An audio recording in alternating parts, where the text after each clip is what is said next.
This is a rational perspective about entrepreneurship, and well, one of the most inspiring entrepreneurs in South Africa today is Natasha Sedaris, the founder of Tashas, Hi. which is just blossoming and booming.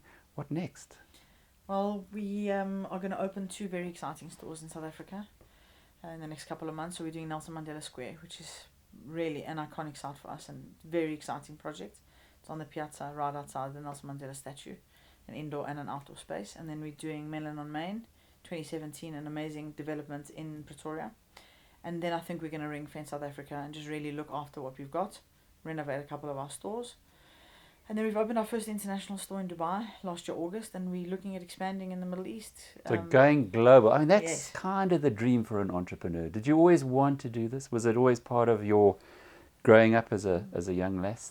Well, I've been in the food business for a long time, since 93, 94. While I was studying at varsity, I used to work in my dad's restaurants. But in terms of Tashas, no, I didn't expect it to be what it is. I wanted a space, create a beautiful space where we serve good food, looked after customers and in this beautiful environment. And then when we opened, I didn't expect it to be so successful. I was going to go back to varsity and study and do part-time restaurant, part-time, carry on my degree. But that just didn't happen. But lots of people love food and lots of people Yes. have passions. Not all of them start, or very few of them Yes. start their own businesses. What makes an entrepreneur perhaps different to others?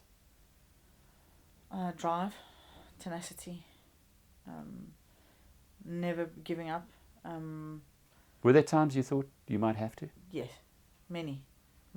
But I think that's one lesson my dad really entrenched and taught me is don't give up.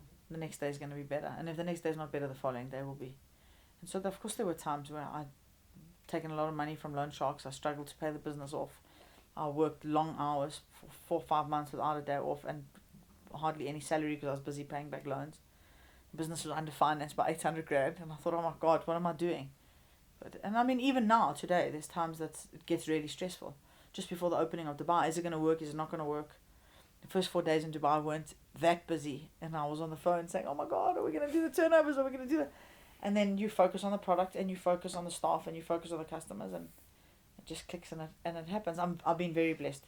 So I'd say a lot's got to do with hard work and a little bit of luck. Entrepreneurship, 1% inspiration, 99% perspiration, and quite a lot of luck. Natasha Sedaris, this has been A Rational Perspective.